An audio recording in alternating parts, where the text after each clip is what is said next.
படியாகவும் சொன்னதுக்கு. அடுத்து நம்ம புத்தக விரிவுரைக்குள்ளே போயிடுவோம். இது வந்து அசோகமித்திரன் சிறுகதை தொகுப்பிலிருந்து தொகுதி 2.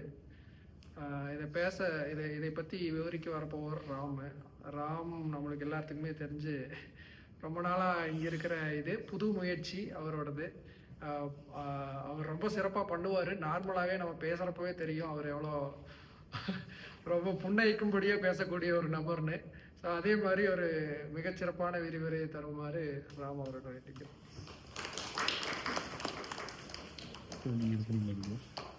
அனைவருக்கும் மாலை வணக்கம்.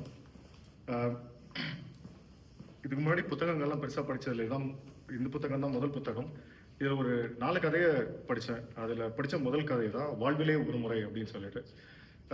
இந்த கதையை படிக்கும்போது எனக்கு எப்படி இருந்துச்சுன்னா, நம்ம பள்ளிக்கூடங்களில் நம்ம நண்பர்களோட ஒரு ஒரு விடுமுறை நாட்களில் நம்ம எப்படி விளையாண்டு இருக்கோமோ, அவங்களோட எப்படி நேரத்தை கழித்து இருக்கோமோ, அதை எனக்கு அப்படியே கண் முன்னாடியே கொண்டு வந்தது. நம்ம சிறு வயதில் நம்ம நண்பர்களோட விளையாண்டதை அதை தான் இது முக்கியமாகவே கொண்டு வந்தது. ஒரு குடும்பத்தில் அப்பா, அம்மா, ஒரு அக்கா, ஒரு பெரிய பையன் இருக்கான், அவன் பேர் ராமமூர்த்தி. ஒரு ரொம்ப சிறு பையன், அவன் பேர் சுந்து. ராமமூர்த்தி அவன் நண்பர்களோட விளையாடுறதுக்காக வீட்டிலேருந்து வெளியே கிளம்புறதுக்காக இது பண்ணிட்டு இருக்கான். சுந்து வந்து நான் வரணும் அப்படின்னு சொல்லிட்டு இருக்கான்.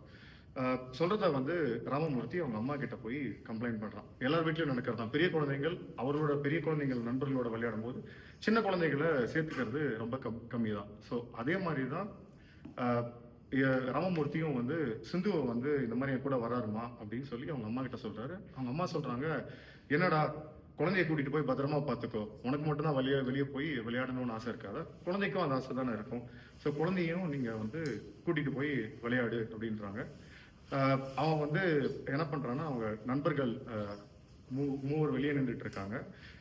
சேகர், பாபு, கல்யாணம், அவங்க 3 பேர் வந்து வெளியே நின்றுட்டு இருக்காங்க. அவங்க வாடா வெளியே போய் விளையாடலாம்னு சொல்லி கூப்பிடுறாங்க. அவங்க வந்து இவங்களை விட்டுட்டு போற மாதிரி இருக்கு. இவன் வரல அப்படின்னா, ராமமூர்த்தி வரலன்னா அவங்க விட்டுட்டு விளையாட போடுற மாதிரி இருக்கு. சிந்து வர கூட வராது, சுந்து கூட வராதுன்னு சொன்னதுனால சுந்துவை கூட்டிட்டு ராமமூர்த்தி வீட்டுக்குள்ள போறான். அவங்க அம்மா ஏற்கனவே வந்து அவனை திட்டினதுனால சரி அம்மா கிட்ட கூட்டிட்டு போக முடியாது, என்ன பண்ணலாம்னு சொல்லிட்டு அப்பாவோட அறைக்கு கூட்டிட்டு போறான். அப்பாவோட அறையில அப்பா வேலைக்கு போய் 10 நிமிஷம் ஆச்சு. அந்த அறை காலியாக இருக்கு. அந்த காலியான அறைக்கு கூட்டிட்டு போய் சுந்துவை சொல்றான், இந்த மாதிரி வந்து நீ என் கூட வெளியே வரேன்னு சொல்லக்கூடாது, இனிமேல் நீ வீட்டிலேயே இரு அப்படின்னு சொல்றான். ஆனா சுந்து என்ன பண்றான்னா, அதெல்லாம் இல்லை நான் வருவேன் அப்படின்னு சொல்றான். ஸோ ராமமூர்த்தி சுந்துவை கிள்ன உடனே சுந்து வந்து அழுகிறான். அழுதுக்கு அப்புறம் சுந்துவை சமாதானம் பண்ணிவிட்டு ராமமூர்த்தி வெளியே விளையாட கிளம்பிட்டான் அவன் நண்பர்களோட. தெருவில் போயிட்டே இருக்கும்போது திரும்பி பார்க்கறான். சுந்து வாசல்ல நின்றுட்டு இருக்கான்.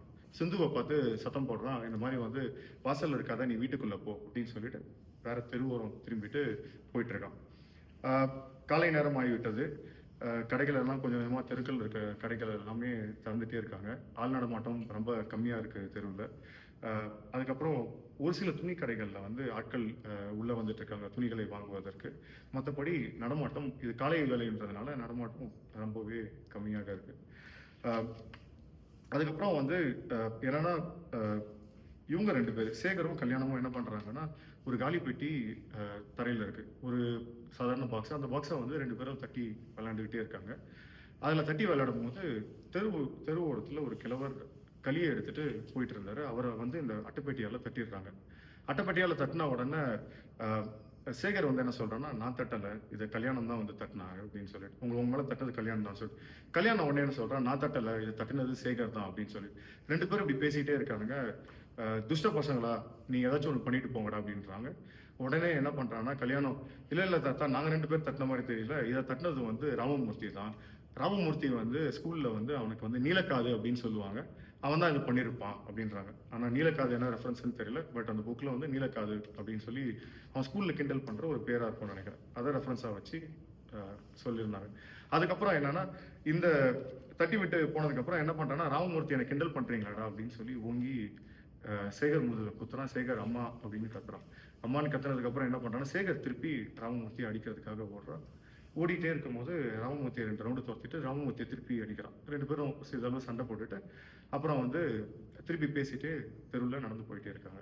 அப்போ ஒரு ஐஸ்காரர் ஐஸ் வண்டியை நம்ம பார்த்து போச்சுன்னா வயசில் ஒரு ஐஸ் வண்டியை தள்ளிட்டு போயிட்டு இருக்காரு. அதை பார்த்த உடனே சேகர் என்ன பண்றான், அவளுக்கு மூளை கிண்டல் பண்றதுக்காக ஐஸ் 5 பைசா ஐஸ் அப்படின்னு சொல்லி கத்துறான் அவரை பார்த்து. அவரும் அதை கண்டுக்காத மாதிரி ஐஸ் வண்டி தள்ளிட்டு போறாரு. சேகரை பார்த்து என்ன பண்றாங்கன்னா, இருந்த அந்த இருந்த 3 நண்பர்களும் சேர்ந்து ஐஸ் 5 பைசா ஐஸ் அப்படின்னு சொல்லி கிண்டல் பண்றாங்க. அதை பார்த்த உடனே என்ன பண்றாரு அப்படின்னா, ஐஸ்காரர் கோவமாறாரு. கோவமானவன என்ன பண்றாரு அப்படின்னா, திருப்பி இந்த பசங்களை வந்து அடிக்க திருப்பி வர்றாரு. இவங்க தப்பிச்சு 4 பேரும் 4 திசையில ஓடிடுறாங்க. அதுக்கப்புறம் இப்படியே நடந்துட்டு போய் ஒரு பார்க் வருது. பார்க் வந்து அவங்க ஸ்கூலுக்கு எதிர்த்தாப்புல இருக்கு. ஸ்கூலை பார்க்குறாங்க. ஸ்கூலை பார்த்தோன்னா கல்யாணம் சொல்றான், விடுமுறை வந்து நாளை வரைக்கும் விடுமுறை இருக்கு அப்படின்னு சொல்றான். இல்ல நாளை வரைக்கும்லாம் விடுமுறை இல்லை, விடுமுறை இன்றோடு முடிந்து விட்டது, நாளையிலிருந்து நமக்கு எல்லாருக்கும் பள்ளிக்கூடம் அப்படின்றாங்க. இது சேகரும் இது கல்யாணமும் ராமமூர்த்தி அதை பேசிட்டு இருந்தாங்க. அந்த நேரத்துல சேகரும் பாபுவும் வந்து பக்கத்துல நம்ம பார்த்துருப்போம் அந்த காயின் போட்டு பேசுற அந்த டெலிஃபோன் இதில் போயிட்டு சேகர் தொலைபேசி எடுத்துட்டு காதில் வச்சுட்டு இது பண்றான். அப்போ வந்து ஹலோ ஹலோன்றான். அப்போ வந்து யுவர் நம்பர் ப்ளீஸ் அப்படின்னு சொல்லி ஒரு பெண் குரல் அங்கிருந்து கேட்குது. திருப்பி என்ன பண்றான், ஹலோ ஹலோ அப்படின்னு சொல்றான். அவன் உடனே சேகர் வந்து ஹலோ ஹலோன்னு சொன்னோன்னா திருப்பி அந்த குரல் வந்து தமிழ்ல வருது. உங்கள் நம்பர் என்ன அப்படின்னு கேட்குது. அதுக்கு சேகர் வந்து கிண்டல் பண்றான். இந்த மாதிரி வந்து ஹலோ ஹலோ லண்டன் ஹலோ அப்படின்னு சொல்லி கிண்டல் பண்றான். கிண்டல் பண்ணிட்டு ஃபோனை வச்சிடறானுங்க. அப்புறம் அவங்க கிட்ட போடுறதுக்கு காசு இல்லை அந்த டெலிஃபோன் இதில். ஸோ காசு இல்லாதனால என்ன பண்றாங்கன்னா, கையில இருந்த ஒரு பேப்பரை எடுத்து மடிச்சு சும்மா காசு இருக்க மாதிரி போடுறாங்க. ஆனால் டெலிஃபோன் வேலை செய்யலை. அது முடிஞ்சுட்டு என்ன பண்றாங்கன்னா, சரி முடிஞ்சிச்சு அப்படின்னு சொல்லிட்டு அங்கே இருந்து கிளம்பி வாங்க நாங்கள் வந்து பார்க்குள்ள போகலாம் அப்படின்னு சொல்லிட்டு பார்க்குள்ள போறாங்க. பார்க்குள்ள போகும்போது என்னன்னா, பார்க் பெஞ்சிங் எல்லாம் கொஞ்சம் வெயில் வந்துருச்சு. பார்க் பெஞ்சிங் எல்லாமே வந்து நிறைய இது வெயில தான் இருக்கு. ஒரு சில பார்க் பெஞ்சிங்கெல்லாம் வந்து நிழல்ல இருக்கு. நிழல்ல இருக்க பெஞ்சுகளில் வந்து ஒரு சில பேர் படிச்சுட்டு இருக்காங்க, ஒரு சில பேர் படிச்சுட்டு இருக்காங்க. அங்கே பெஞ்சில் உட்கார்றதுக்கு இவங்களுக்கு இடம் கிடைக்கல. ஒரு காலி தொட்டி, அந்த காலி தொட்டியை பார்க்குறாங்க. பார்த்தோன்னா சேகர் முதல்ல அந்த தொட்டிக்குள்ள வந்து எலி குதிக்கிறா. குதிச்சுட்டு அந்த தொட்டிக்குள்ள தண்ணியெல்லாம் எதுவுமே இல்லை, வெறும் காய்ஞ்ச இலைகள் இருக்கு. சேகர் குதிச்சு விளையாட ஆரம்பிக்கிறான். அதை பார்த்து என்ன பண்றான் அப்படின்னா, எல்லாரும் மொத்தமும் 4 பேரும் குதிக்கிறாங்க. குதிக்கும் போது அதில் ஒரு உடஞ்ச சீப்பு கிடைக்குது. சேகர் அந்த உடஞ்ச சீப்பை வந்து ஒரு ஓலைச்சுவடி மாதிரி பார்த்துட்டு என்ன சொல்றான் அப்படின்னா, ஹஹஹா மூளை இல்லாத மேதாவி, உன் நாட்டின் ரகசியங்கள் அனைத்தும் அடங்கிய இந்த ஓலைச்சுவடி என் கையில் கிடைத்து விட்டது. இனி சாம்ராஜ்யத்தை தவிடுபடி செய்து விடுவேன், ஹஹஹா அப்படின்னு சொல்லிட்டு அந்த ஓலைச்சுவடியை விளையாட்டு பொருளா வந்து கருதி அதை அந்த சீப்பை வந்து ஒரு ஓலைச்சுவடியா நினைச்சு அதை ஒரு கிண்டலா வந்து சொல்றான். இது நடந்துட்டே இருக்கு. அதுக்கப்புறம் வந்து என்ன சொல்றான்னா, எல்லா நண்பர்களும் பேசிக்கிறாங்க. அதுல இன்னொருத்தன் சொல்றான், நீ என்ன பெரிய என்ஜிஆரா அப்படின்னு கேட்கறான். அதுக்கப்புறம் வந்து என்ன சொல்றான்னா, நல்லா பெரிய என்ஜி கிடையாது, வாங்க போருக்கு வேணா போய் சண்டை போடுவோம், அந்த சிந்தனை செய், போருக்கு வா, வெற்றி அல்லது வீர மரணம் அப்படின்னு சொல்லி சேகர் சொல்றான். சரி ஓகே, இப்போ நம்ம அடுத்து இப்போ என்னன்னா, இவ்வளோ நேரம் பார்க் வரைக்கும் சுற்றிட்டு வந்தாங்க, அடுத்து விளையாடலாம் அப்படின்னு சொன்னோன்னே, வாங்க கத்தி சட்டை போடலாம், வேப்பங்குச்சியை பிடிச்சிட்டு நம்ம விளையாடலாம், டபுள் ஸ்வாட் ஃபைட் பண்ணலாம் வாங்க அப்படின்னு சொல்கிறாங்க. சரி அங்கே எங்கே வேப்பங்குச்சி இருக்குது, எங்கள் வீட்டில் வாடா, எங்கள் வீட்டில் ஒரு மரம் இருக்குது அப்படின்னு சொல்லி பாபு சொல்கிறோம். அதை பார்த்துட்டு உங்கள் வீட்டில் இருக்கிறது குச்சியா இல்லை கடப்பாறையா, யார் அதை தூக்குறது, அது வேணாம் அப்படின்றாங்க. அப்புறம் அப்படியே அந்த பார்க்லேயே நடந்துட்டு வரும்போது ஒரு வேப்பங்குச்சி தெரியுது. அப்போ வந்து இந்த மரத்து மேலே ஏறி நம்ம பறிக்கலாமா அப்படின்னு கேட்கும்போது, இல்லை இங்கே இருக்க தோட்டக்காரன் நம்மளை திட்டுவான், இது ஏறி நம்ம பறிக்கிறது வந்து சரியில்லை அப்படின்றாங்க. அப்படி இருந்தும் சேகர் வழக்கம் போல் கொஞ்சம் சுட்டித்தனமாக இருக்கனால சேகர் தான் முதல்ல மரத்து மேலே ஏறா. கூட சேர்ந்து கல்யாணமும் அந்த மரத்து மேலே ஏறி 2 பேரும் அந்த குச்சியை உடைக்கிறாங்க. குச்சியை உடைச்ச உடனே குச்சியை உடைச்சிட்டு அந்த குச்சியில் இருக்க இலைகள்லாம் எடுத்துட்டு அதில் மேலே இருக்க அந்த பச்சை கருப்பு நிறத்தில் இருக்க தோலை உரிச்ச உடனே வெள்ளை குச்சி ஆயிடுது. 2 பேரும் அதில் வந்து 2 பேரும் அடிச்சுக்கிட்டு இது பண்ணுறாங்க. அடிச்சுக்கிட்டு விளையாடும் போது ராமமூர்த்திக்கு தலையில் அடிபட்டுட்டோன்னே ராமமூர்த்தி கொஞ்ச நேரம் அழுகுறான். சரி இதுக்கப்புறம் நம்ம அடிச்சுட்டு விளையாட தேவையில்லைன்னு சொல்லிட்டு அந்த குச்சியை கீழே போட்டுட்டு கொஞ்ச நேரம் அமைதியாக இருக்காங்க. அந்த அடிப்பட்டதை வச்சு சொல்கிறாங்க, நீ வந்து ஜெகநாதவாதியார் மாதிரி இருக்க. ஏன்னா ஜெகநாதவாதியாருக்கும் தலையில் அடிப்பட்ட ஒரு சின்ன சுவடு இருக்கும், அதனால ஜெகநாதவாதியார் மாதிரி இருக்க நீ அப்படின்னு சொல்லிட்டு சொல்கிறாங்க. அதுக்கப்புறம் என்ன பண்ணுறாங்கன்னா, அந்த இதுலேருந்து இவனுக்கு சண்டை போட்டுட்டு கொஞ்ச நேரம் உட்காந்ததுக்கப்புறம் தோட்டக்காரன் வந்துடுறான். தோட்டக்காரன் சண்டை போட்ட உடனே அந்த பார்க்கோட சுவரை குதிச்சு உள்ளேருந்து வெளியே வர்றாங்க. வெளியே வந்த உடனே தெருக்களில் நடந்து போயிட்டே இருக்கும்போது அப்போ தான் வந்து ஜெகநாதவாதியாரே வர்றாரு. ஜெகநாதவாதியார் எப்படி இருப்பாருன்னா, ஸ்கூலில் எப்பயுமே வந்து ஒரு ஜாக்கெட் போட்டுட்டு இருக்கிற ஆள். இங்கே வந்து சுத்தமாக ஜாக்கெட்டே, அதாவது கோட்டே இல்லாமல் நடந்து கொண்டு வந்திருக்கிறார். ஜெகநாத வாத்தியார் கேட்குறாரு, என்னடா இந்த மொட்டை வெயில்ல இப்படி நடந்து போய் சுத்திட்டு இருக்கீங்களே, இன்னைக்கு தான் ஸ்கூல்ல கடைசி நாள், லீவ்ல இன்னைக்கு தான் கடைசி நாள், நாளையிலேருந்து ஸ்கூல் இருக்குல்ல, ஹோம்ஒர்க்லாம் முடிச்சிட்டிங்களா, என்னடா வெளியே போய் சுத்திட்டு இருக்கீங்கன்றாரு. பசங்க 4 பேருக்கும் பதில் இல்லை, ரொம்ப அமைதியா இருக்கிறாங்க. அதுக்கப்புறம் வந்து, இது யாரா புதுசா ஒரு பையன் இருக்கான், நீங்க தானே இருக்கீங்க, கூட ஒரு பையன் இருக்கானோன்னே, அப்ப சொல்றான் பாபு, இல்ல இல்ல இது கோயம்புத்தூர்ல இருந்து எங்க மாமா பையன் வந்திருக்கான், அவன் தான் இவன் அப்படின்னு சொல்லிட்டு அவனை வந்து சொல்றாரு. அப்புறம் ஜெகநாத வாத்தியார் கிட்ட வந்து சேகர் கேட்குறான், சார் மார்க் சொல்லுங்க சார் அப்படின்னு. என்னடா மார்க்கு, இல்லை சார் பரீட்சை மார்க்கு தான். அது என்னடா வெங்காய பரீட்சை, அந்த மார்க்கெல்லாம் ஒன்றும் எனக்கு இன்னும் ஞாபகம் இல்லை, நாளைக்கவா சொல்கிறேன்ட்டு. இல்லை சேகர் வந்து, இல்லை இல்லை சார் எனக்கு வந்து இப்போ மார்க் சொல்லுங்க, எனக்கு மார்க் தெரிஞ்சுக்கணும் போல இருக்கு அப்படின்னு. 30 மார்க்குடா உனக்கு அப்படின்னு சொல்லிட்டு சும்மா கடத்தி கொண்டு போயிட்டார். அப்புறம் என்ன பண்றாருன்னா, சேகர் கிட்ட கேட்கறாரு, நீ எங்கடா இருக்க அப்படின்னு கேட்கறாரு. நான் டிஎஸ் ஸ்ட்ரீட்ல இருக்கேன் அப்படின்னு சொல்றான். இவங்கெல்லாம் என் பக்கத்து தெருவில் வந்து இருக்காங்க அப்படின்னு. ஸோ டிஎஸ் ஸ்ட்ரீட்ல தான் இருக்கு. ஓ டிஎஸ் ஸ்ட்ரீட்ல இருக்கா, டிஎஸ் ஸ்ட்ரீட்ல வீடு எதாவது காலியா இருக்காடா அப்படின்னு கேட்கறாரு. டிஎஸ் ஸ்ட்ரீட்ல எனக்கு வீடெல்லாம் எதுவும் காலியா இருக்க மாதிரி தெரியல அப்படின்னு சொல்லி சொல்றான். அப்போ வந்து அங்க ஒரு டாக்டர் இருக்காராமே, ஆமா அங்க ஒரு டாக்டர் இருக்காரு, ரகுராமன், பிஎஸ்சி எம்பிபிஎஸ், அவர் வீடு பக்கத்துல ஒரு வீடு காலியா இருக்க வேண்டாம், நீ வேணா என்னன்னு விசாரிச்சு சொல்ல, எவ்வளவு வாடகைன்னு கேட்டு சொல்ல. சரிங்க சார் நான் போய் கேட்டு சொல்றேன் அப்படின்னு சொல்லி சேகர் போறான். அவர் உடனே இல்ல இல்ல நில்றா அப்படின்னு சொல்லிட்டு கூப்பிட்டுட்டு சொல்றாரு, டேய் வாத்தியாருக்கு வீடு வேணும்னு சொல்லாத, 50 பசங்க டியூஷன் பசங்க சுத்திட்டே இருப்பானுங்கன்னு சொல்லிட்டு வீட்டுக்கு யாரும் வாடகை கொடுக்க வாடகைக்கு யாரும் வீடு கொடுக்க மாட்டாங்க வாத்தியாருன்னா. ஸோ வந்து வீடை வந்து நீ வாத்தியாருன்னு சொல்லாம நீ எவ்வளவு வாடகைன்னு மட்டும் எனக்கு கேட்டு வந்து சொல்றா அப்படின்றாரு. அவனும் வந்து சரி சார் நான் கேட்டுட்டு வந்து சொல்றேன் அப்படின்னு சொல்லி சொல்றான். இது நடக்குது. இதுல இருந்து அப்படியே தெருவில் நடந்து வந்துட்டே இருக்காங்க. அடுத்து வந்து சேகர் வீட்டுக்கிட்ட போனோம்னா சேகர் வந்து நான் வீட்டுக்கு போறேன்டான்னு சொல்றான். திண்ணையில நின்று எல்லாரும் பேசிட்டே இருக்காங்க. சேகரோட அம்மா பார்த்துட்டாங்க, ஒரு மதியான வேலை. அவங்க வந்து என்ன பண்றாங்கன்னா, எல்லாரும் வீட்டுக்குள்ள வாங்க அப்படின்னு கூப்பிட்டுட்டு 2வது தரம், அதாவது என்னன்னா மதியான உணவு சாப்பிட வாங்க அப்படின்னு சொல்லி கூப்பிட்டு எல்லாருக்கும் வந்து உணவு போடுறாங்க. எல்லாரும் வந்து வேணாம் நான் சாப்பிட மாட்டோம் அப்படின்னு சொல்றாங்க. எல்லாருக்கும் சாப்பிட்ற பழக்கம் இருக்கா உங்களுக்கு, நீங்க மத்தியானம் சாப்பிட மாட்டீங்கன்னா என்ன அர்த்தம், விளாண்டுட்டே இருந்தீங்கன்னா நீங்க சாப்பிட்ற பழக்கம் உங்களுக்கு இருக்கா அப்படின்னு சொல்லி கேட்குறாங்க. அவங்க இல்லை இல்லை எங்களுக்கு சாப்பிட்ற பழக்கம் தான் இருக்கு அப்படின்னு சொல்லி உட்காடுறாங்க. பழைய சோறும் மோரும் போட்டு குழந்தைங்களை சாப்பிட சொல்றாங்க. எல்லாரும் சாப்பிட்டுட்டே இருக்காங்க. அதுவே சாப்பிட முடியாம சாப்பிட்டுட்டு இருக்காங்க. அப்போ அவங்க அம்மா வந்து வாழைக்கூட்டை எடுத்துட்டு வந்து வைக்கிறாங்க. வாழைக்கூட்டம் உங்களுக்கு ரொம்ப நல்லது, நீங்க வாழைக்கூட்டை வந்து சாப்பிடுங்க அப்படின்னு சொல்லி வாழைக்கூட்டையும் கொடுக்குறாங்க. குழந்தைங்களும் என்ன பண்றாங்கன்னா, கஷ்டப்பட்டுட்டு ஒருத்தர் ஒரு சவுண்டு சொல்றாங்க. வேண்டாம் எனக்கு பிடிக்காதுன்னு ஒருத்தர் ஒரு சவுண்ட்ல வந்து அதை சொல்றாங்க. அதுக்கப்புறம் அந்த வாழைக்கூட்டையும் வந்து குழந்தைகள் சாப்பிட்டு முடிச்சுட்டு அவங்க அம்மா கொஞ்ச நேரம் வீட்டில் உட்காந்துட்டு போங்க அப்படின்னு சொல்றாங்க. அந்த உட்கார்ற இடத்துல எல்லாரும் வந்து கேரம் போர்டு விளையாடுறாங்க. அப்புறம் அவங்களுக்குள்ளேயே வந்து தூக்குறவங்களுக்கு ஒரு கோவம் வருது. தூக்குறவங்க வந்து அந்த காய்களை எடுத்து எறிகிறாங்க. அதுக்கப்புறம் அந்த விளையாட்டு நடக்குது. ஸோ விளையாண்டெல்லாம் முடிச்சுட்டாங்க. எல்லாரும் வீட்டுக்கு போறாங்க. ராமமூர்த்தி வீட்டுக்கு போறான். வீட்டுக்கு போனோன்னு கொஞ்ச நேரம் கழிச்சு அவங்க அம்மா கேட்குறாங்க, சுந்து எங்க அப்படின்னு கேட்குறாங்க. ராமமூர்த்தி என் கூட அவன் வரலையே. இல்லை சுந்து உன் கூட தானே காலையில் வந்தான் அப்படின்னு சொல்றாங்க. சுந்துவை காணவில்லை. சுந்துவை காண உடனே தேட ஆரம்பிக்கிறாங்க. அப்புறம் என்ன பண்றான் அப்படின்னா, ராமமூர்த்தியும் அவங்க அம்மாவும் தேட ஆரம்பிக்கிறாங்க சுந்துவை காணோம் அப்படின்னு சொல்லிட்டு. தெருவில் இருக்க ஒரு பட்டாணி கடைக்காரர்கிட்ட போய் ஃபர்ஸ்ட் கேட்குறாங்க, சுந்துவை பார்த்தீங்களா அப்படின்னு. பட்டாணி கடைக்காரர் வந்து ராமமூர்த்தி போய் கேட்குறான், சுந்துவா தெரியாது அப்படின்றாங்க. நீ என்ன சொல்ற அப்படின்னு கேட்குறாங்க. இல்லை சுந்தரேசன் என் தம்பி, அவன் சின்ன பையன், அவனை வந்து காணவில்லை அப்படின்னு சொல்லி சொல்றான்.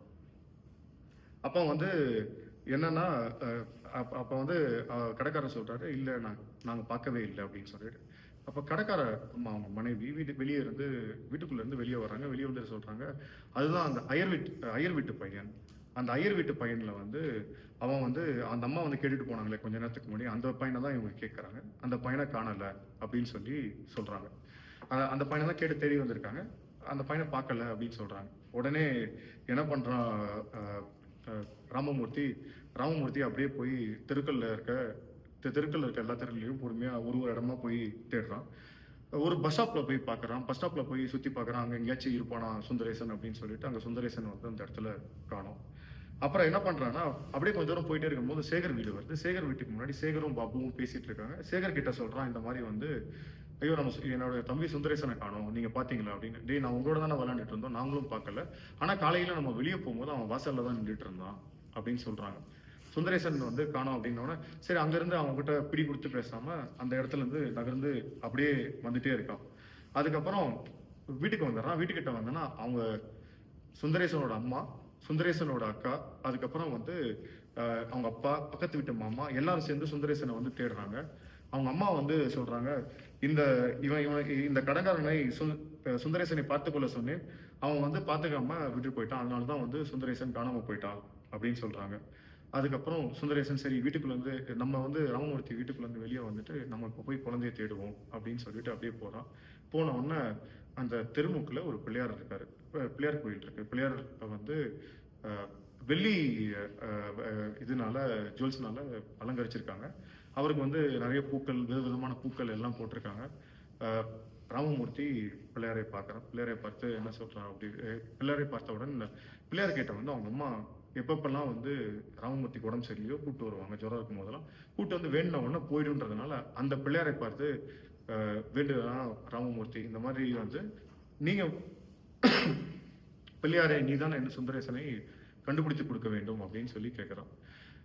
அதுக்கப்புறம் சொல்லி கேட்குறான். அதுக்கப்புறம் வேண்டி கேட்டுட்டு பக்கத்தில் ஒரு ஹோட்டல் இருக்கு. அந்த ஹோட்டல் முன்னாடி ஒரு சின்ன பையன் நிற்கிறான். ஐயோ இது நம்ம சுந்தரேசனா இருக்குமோ அப்படின்னு சொல்லி ஓடி போய் பார்க்குறான். ஆனால் சுந்தரேசன் கிடையாது. திருப்பி என்ன பண்றான்னா அவனுக்கு ராமாயணம் ஞாபகம் வருது. ராமாயணத்துல எப்படின்னா சீதையை காணாம போனது கண்டுபிடிச்சு கொடுத்தவர் வந்து ஹனுமார் தான். அப்பனா வந்து ஹனுமார் வந்து நம்மளை கண்டுபிடிச்சு கொடுத்துருவாரு.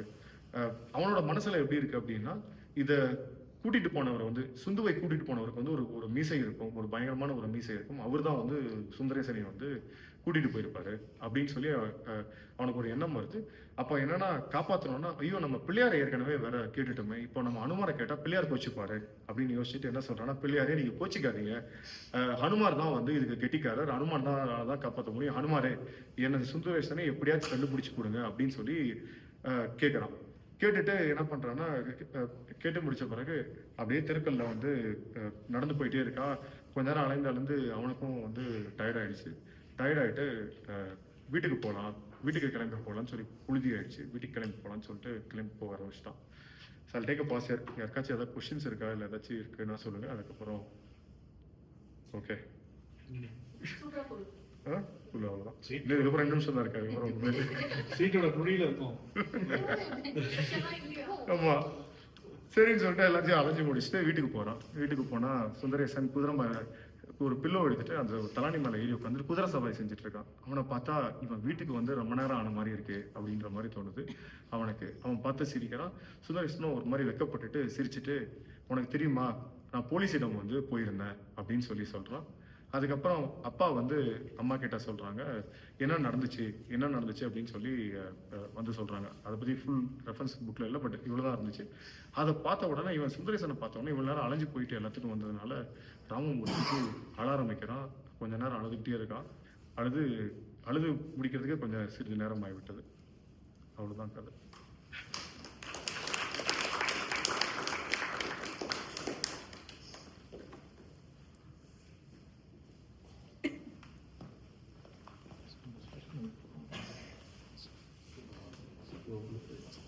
நன்றி ராம். மீண்டும் ராம் ஒரு மிக நேர்த்தியான விரிவுரை. முதல் முறைன்னு சொன்னா யாரும் நம்ப மாட்டாங்க. ரொம்ப விறுவிறுப்பாகவும் ரொம்ப சுவாரஸ்யமாகவும் கொண்டு போயிருந்தாரு. ஸோ எகெயின் ராமுக்கு ஒரு கைதட்டல் கொடுத்து. ஸோ ஒவ்வொரு தடவையும் நம்ம இப்போ ஒரு கதையை விவரிக்கும் போதோ ஒரு கதையை இது பண்ணும் போது அதுக்கப்புறம் சும்மா ஒரு கலந்துரையாடல் வச்சிருப்போம். ஸோ இந்த கதையை பற்றி நீங்கள் என்ன நினைக்கிறீங்க, இதில் வந்து உங்களுக்கு வேறுபட்ட கருத்து இருக்கா, இல்லை வேற ஏதாவது கேள்விகள், வேற ஏதாவது உங்களோட கருத்துக்கள் அதாக இருந்தால் அதை வந்து இப்போ பகிர்ந்துக்கலாம். அப்படியே உட்காந்தே இப்போ பகிர்ந்துக்கலாம்.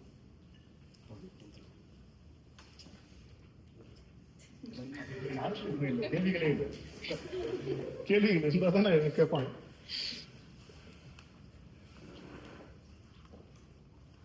இந்த கதை படிச்சாகணும் இல்லை, எனக்கு என்னோட பள்ளி பருவத்தில் நான் பசங்களோட தெருக்களில் சுற்றிட்டு இருந்தேன். அந்த இதுதான் எனக்கு நான் வந்துச்சு.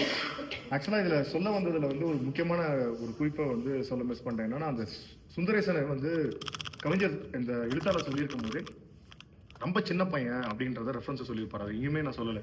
சட்டையில் டவுசர் கூட போடாம மூக்கு எச்சிகள் எல்லாமே சட்டையில் ஒழுகிட்டு இருக்க மாதிரி இருக்க ஒரு சின்ன பையன் தான் அப்படின்னு சொல்லிட்டு அதை ஸ்டார்டிங்கில் சொல்லியிருந்திருக்கணும். அது ரெஃபரன்ஸில் நோட்ஸில் இல்லாதனால மிஸ் பண்ணேன். நீங்க எப்பயாவது இப்படி காணாம போயிருக்கீங்களா? நான் ஃப்ரெண்ட்ஸ் அந்த மாதிரி கவிதை இல்லை விளாண்டுருக்கோம், இதெல்லாம் பண்ணியிருக்கோம்ல. காணாமல் போன்றதுக்கெல்லாம் வாய்ப்பே இல்லை. வெளியே போனால் அதுக்கப்புறம் ரொம்ப கஷ்டப்படணும்ல. நிறைய தொலைச்சிருக்கீங்களா? தொலைச்சு இது வேற ஏதாவது கேட்குறீங்க? தமிழ் இல்லை வேற தொலைக்கணும்னு நிறைய ஆசைப்பட்டிருக்கோம். ஆனால்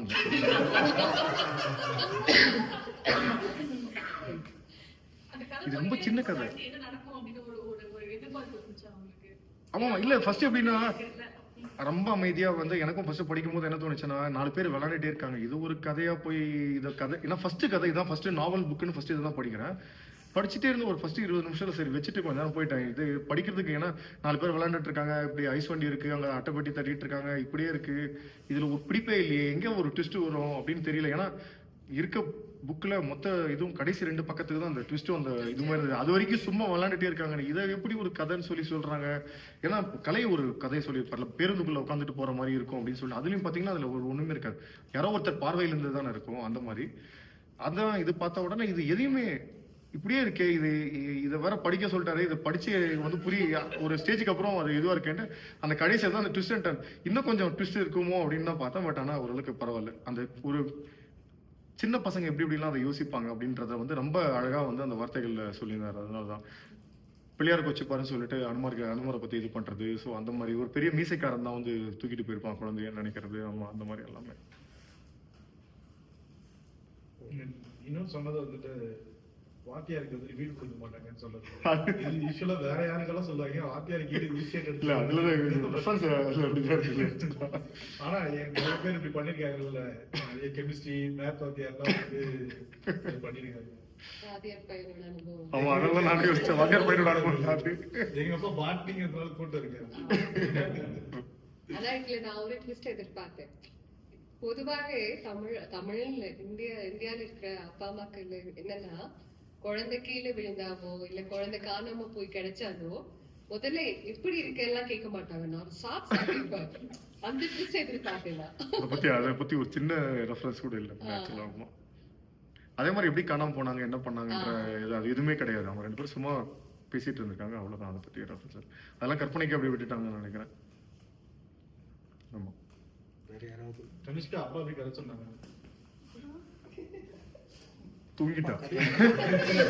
தூங்கிட்டா அவ்வளவு போய் டிஸ்டர்ப் பண்றீங்க. இந்த புத்தகத்துல இவர் சொன்ன கதையை பத்தி ஒரு சின்ன விஷயம் நான் பகிர்ந்துக்க விரும்புறேன். இது வந்து classic example for Ashokamitran writing. Ashokamitran ஒரு கடந்த முறை நான் சொன்னதுதான், ஒரு எழுத்தாளருக்கும் ஒரு பாணி இருக்கும். அசோகமித்ரனோட பாணி என்ன அப்படின்னா, உங்களோட தினசரி வாழ்வு